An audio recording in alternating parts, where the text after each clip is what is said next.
Hello everybody, this is Audrey for Les Mixeurs, and today I'm at the Hotel W in Paris and I'm very pleased to interview Dave Clarke. How are you, Dave? I'm good, thank you. So I want to start this interview talking about tonight because you're playing at the Rex Club. The name of the party is Automatic Limited Party, and I wanted to know how is it to play in France? Oh, France and Paris is different. Yeah, okay, so Paris first. Paris, I mean, I've been playing in Paris for a very, very long time. I would say that Rex was one of the first clubs to allow me to play in France. So I've been playing for Rex for maybe 22 years, 21 years at least. And it's an important place for me. I have like what I call a holy trilogy of clubs. And that is the Fuse Club in Belgium, it's Fabric in London, and the Rex in Paris, because I've just been going for so very, very long. And it's always been part of my calendar. I've been playing, I think, every single year at least once or twice at the Rex. So for me, it's like La Première Club. It's the first club that means the most to me because I have such a long history with it. Okay. But playing in Paris is totally different. I mean, France has gone through ups and downs like many, many countries. But I would say in the last 3 years, because of so many people doing the right thing, say like, for example, Weather Festival, Concrete, and also a lot of the festivals on the outskirts, you know, in like Rennes, in Nantes and all those places, they really support music across the board, which is the way I like it, because I'm not really just into just techno. I love listening to lots of types of music. And French festivals seem to understand that in a way that Belgian festivals understand that. So in the last 2 or 3 years, it's been getting really exciting again, I think, to play in France as a whole. Paris has always been separate, but you get so many youngsters now getting involved in techno and crowd surfing and punking out and really getting the energy of the music, and that's really, really good to see. Okay, interesting. So last time I saw you playing, it was at Tomorrowland Festival this summer. Yeah. How do you do you prepare differently for a festival than for a club set? Honestly, I don't prepare for anything. You don't prepare. Okay. Because I've been DJing for so long. It's a little bit of a lie. So, for example, I was playing at Concrete for like 6 hours. So I came up with some ideas of how to get people to come into the club and be calm and relaxed, and just so I prepared ideas of what I was going to play, but didn't know how I was going to play it. Okay. And generally, I don't want to prepare, because the whole point of being an artist is to surprise yourself. Yes.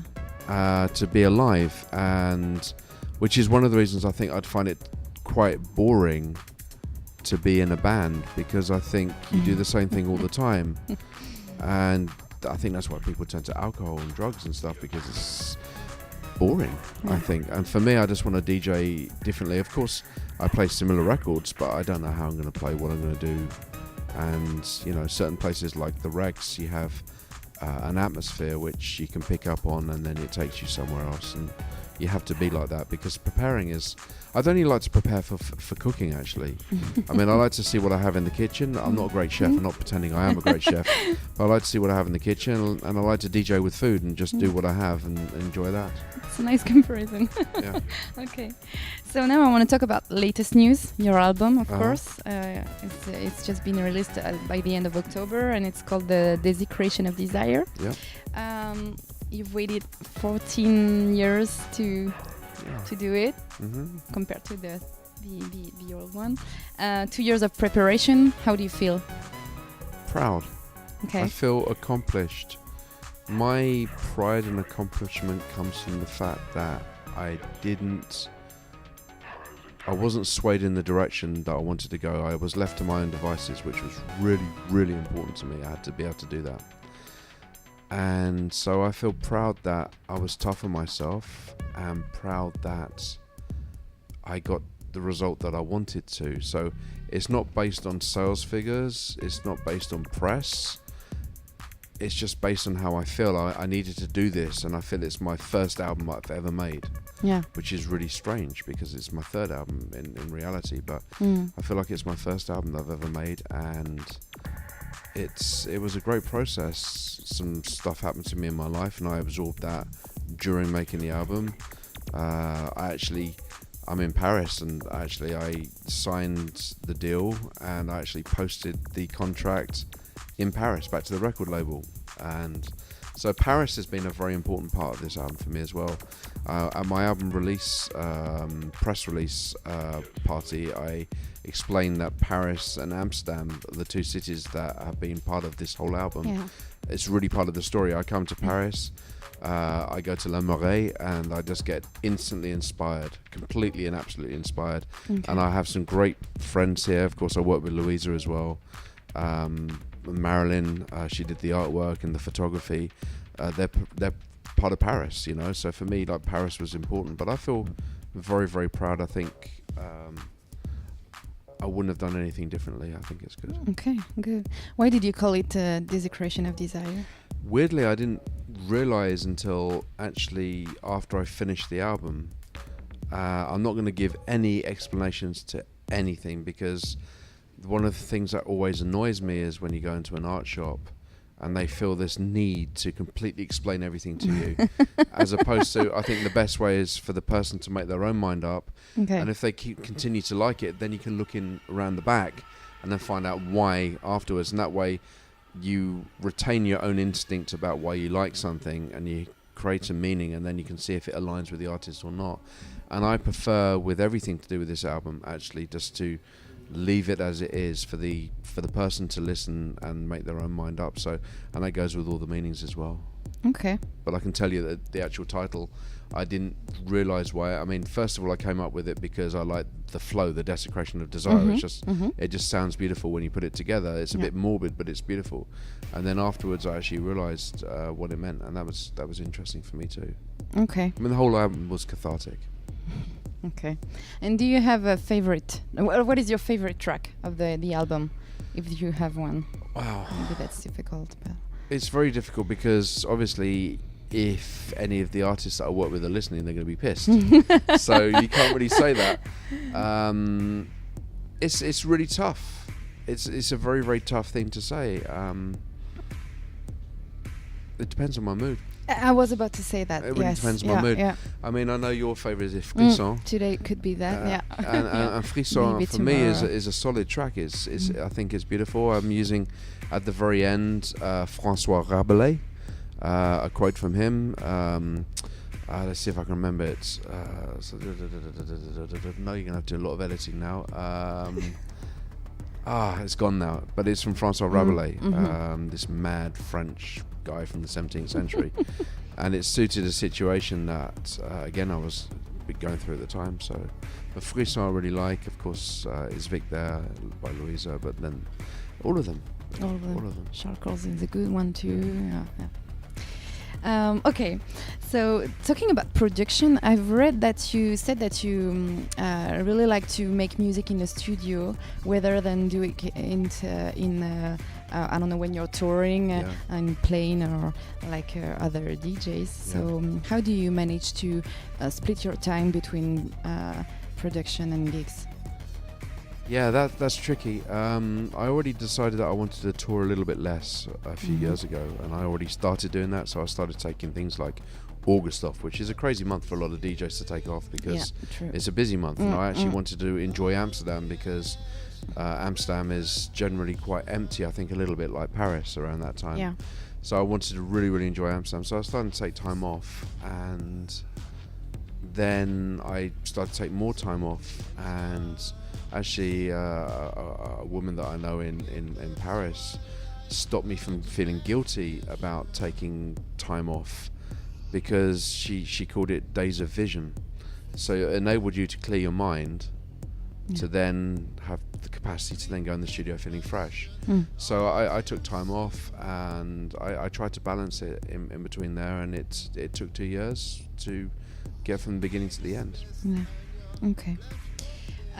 So now I want to finish this interview with let's say short questions, short answers. Okay. What's the best gig of your career?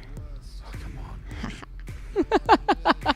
It's like it's such a horrible question. It's like asking someone if they've had maybe 4 or 5 relationships in their life, and for the whole world to see, what was your best relationship? Oh God. Who did you have the best sex with and why?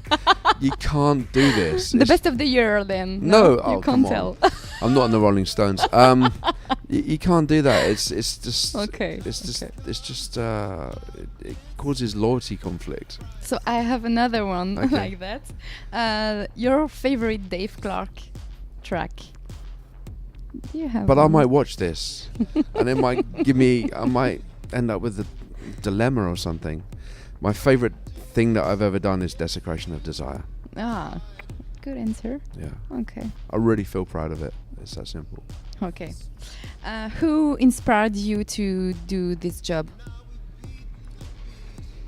You want a quick answer? I Yes. can't really give you quick answers. A name. Who inspired me to do this job? Well, it started with my father, who is inspiring me to do other things like photography now. He died I've read about that too, he yeah. died about 14 years ago, and my father inspired me because of his love of technology and encouraged me actually.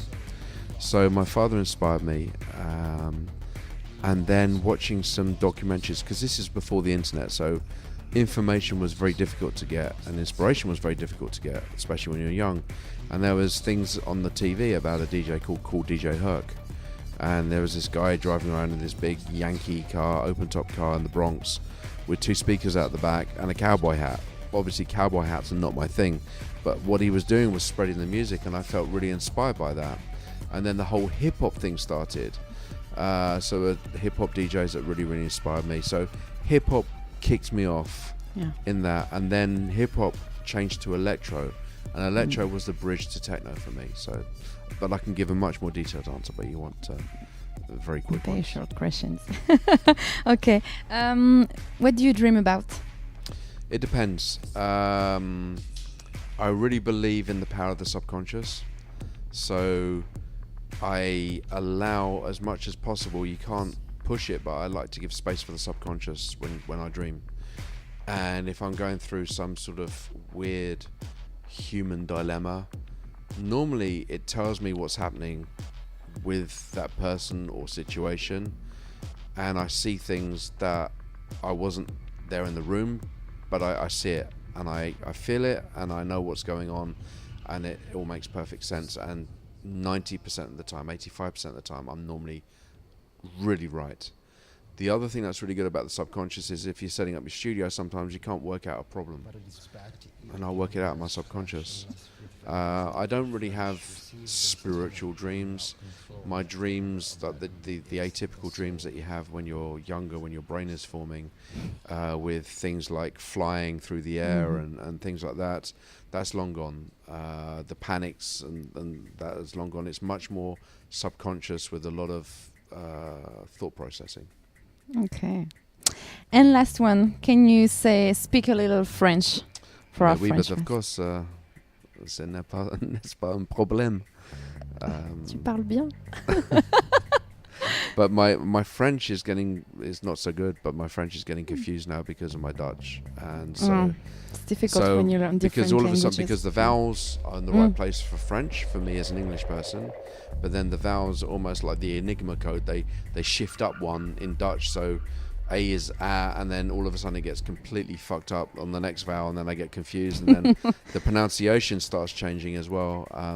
I know that, for me, I actually really do love the French language. I love the French accent. It's very sexy, and I think it's a beautiful accent, as well as Italiano. Ah, yeah. I think they're very passionate languages, and I think that's a beautiful thing. And it's one of the few exams that I passed when I was at school. I passed French.